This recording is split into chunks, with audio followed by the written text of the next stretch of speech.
Are you sitting comfortably? Then we shall begin. Here we are with the hazy spiced apple wine, also known as rocket fuel at this stage. Oh my goodness, 12 hours later, the spiced apple wine. Look at that. This has been a journey. The spiced apple wine is a recipe from Citysteading, and it just goes to show actually how local ingredients and slight tweaks to ingredients really change the sort of steps that you go through, because the gravity that we ended up on, sort of some of the problems we encountered along the way, were completely different to the ones in the video and the original recipe, even though we followed the volumes precisely. So let's have a look at some of the key differences and the journey we've been on before we jump into today's topic, which is going to be back sweetening our wine. Our first ingredient was apple juice. Bought apple juice from the store, and my choice of apple juice was a good quality apple juice. I wanted this one to be very nice. One of the problems though that apple juice created was it was slightly cloudy, and until the last episode where we solved that problem tremendously with finings, that cloudy problem sort of persisted through the whole fermentation and beyond cycle. So that was the first difference between our brew and the original recipe. The second is our choice of yeast. So we used 5 grams of, which is quite a lot now. This was one of the early, I would have used less yeast, I have to say, sort of in the way that I do things now. But this was quite an earlier adventure. And has been sort of on the go for a little while. So actually there was 5 grams of Garvin GV4 wine yeast. And again, there was a subtle difference here. The yeast in the original recipe had a tolerance of up to 14% alcohol. GV4 has a tolerance of up to 21% alcohol. I think we saw some of that in the final sort of ABV calculation and in the dryness of the end result, which is what we're going to talk about more in a moment. Now, GV4 is very tolerant to high alcohol and operates really well at room temperature. And it has been easy as pie for this fermentation. I've just left it on the side in the kitchen under a towel, and that's pretty much left it to get on by itself. So I haven't had any temperature worries at all with that yeast. One of the additional ingredients was Yeast Nutrient, and I think, again, this is a good addition. We added 5 grams of DAP, and that's all fine. Then we get to our spices, and I made a mistake here. So the 3 spices was a cinnamon stick, it was 8 allspice berries, and a clove. Now, the allspice berries and the clove really come through, but the cinnamon stick I had seemed like a bit of a monster. And I actually sort of broke it in half. Now, 2 problems here, as I realise now with hindsight, because I've used the same cinnamon sticks in an apple pie spice cider and encountered exactly the same problem. One is the quality of the cinnamon sticks that you can buy from location to location is vastly different. I picked up a pot of cinnamon sticks just from the local supermarket, and away I went. And the second set of cinnamon sticks I purchased was from a specialty store. Oh my goodness, the difference is just unbelievable. So I should not have broken my cinnamon stick in half. None of those cinnamon flavours came through at all, which is incredibly disappointing, because I have to say cinnamon is one of my favourite flavours. And I got it neither in the sort of spiced apple wine, nor did I get it in the apple pie spiced cider. So very disappointing, but I now have some good quality cinnamon. I just need a recipe to use it in. The other thing that then sort of was a big difference was the original gravity. And there is something very strange about apple juice in the UK for certain, because I've watched quite a few different videos, and our apple juice definitely comes out at a much lower original gravity than those sort of elsewhere. It does seem that the original gravity of orange, no, not orange juice, this is bad. It does seem that the original gravity of apple juice in the United States is a little higher. Certainly ours came out at 1.046, and the original recipe, the base apple juice, came out at 1.052. I'm saying that from memory, but I've just been a little higher. So that meant we needed to add some sugar to bring up the actual sort of original gravity to a level of 1.110. And in the original recipe, that required around 200 grams of sugar that were added to the original must. For us to bring that up to 1.110 or in that region, needed 875 grams, nearly a kilo of sugar to bring it up to the level that we were looking for. Then we get into fermentation. Now, fermentation, as I said, was a doddle. It went really smoothly and was pretty good pretty quickly. So there was never really any worries in terms of the fermentation.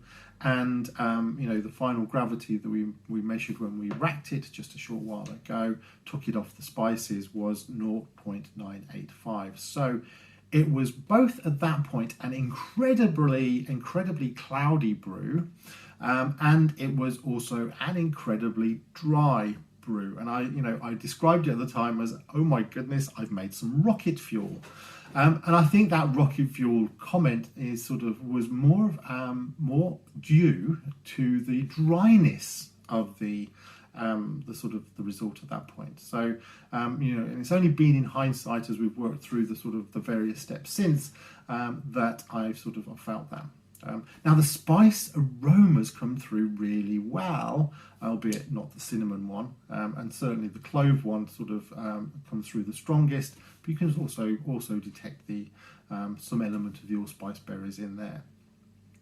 So I do think this is very promising, and my sneaky just add a teaspoon of sugar and see what happens test method when we did the racking definitely took off that really harsh edge that clearly was caused more by the dryness. So I'm not actually planning to bottle this for a little while anyway. So I'm going to do this in slow, careful steps to back sweeten. And so I've done a calculation to work out, what level of sweetness am I after? Who knows? So what number am I going to go after? Who knows?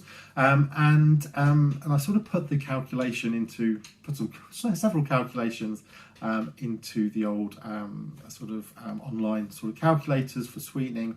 And to see what level I would need to bring it up to something in the region of 1.010, and that would require almost 300 grams of sugar to take it from 0.985. I'm not going to add quite that much, that seems a bit excessive, and as I say, I'm going to take it a little bit of time. So today I'm going to split the difference. I'm going to add 185 grams, which I think is probably somewhere in the right region anyway, and if I need to sweeten it a bit more, it will probably be only in very small increments thereafter.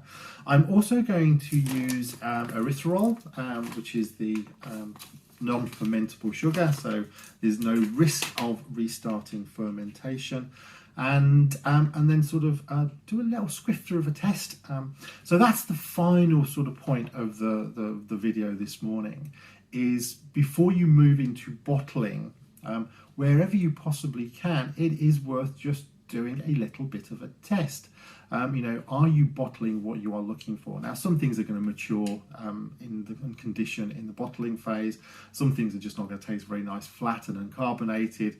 So there's a little bit of a best efforts basis. But on this one, we definitely can get this level of sweetness, into the right ballpark before we jump into bottling. So that's what I'm going to do. Again, this has been a slow and careful brew.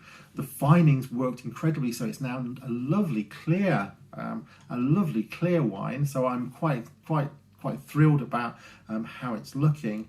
I've just got to get rid of some of that dryness and bring up just a smidge of the sweetness, just one step at a time. So all we're going to do today is simply add a little bit of sugar, which I've already measured out, 150 grams, and we are going to take a swifter of a test. So today's activity is definitely going to be short and sweet. Yes, you can groan at that one. You're welcome.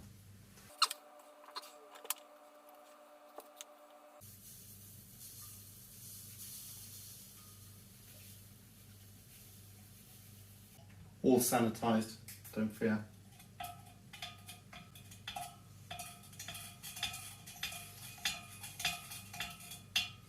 I mean, even with the sugar added, adding some sort of cloudiness, still amazingly clear. This is going to be great. My old turkey baster would have been easier, but I sanitised this instead, so we'll just go with a sneaky little.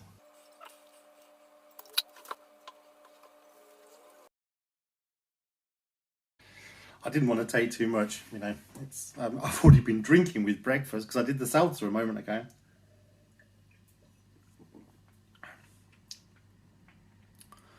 Right, lots to talk about. There's lovely mouthfeel to this. There's a lovely alcohol feel as well, but it's not harsh now. It's lost all of its harshness.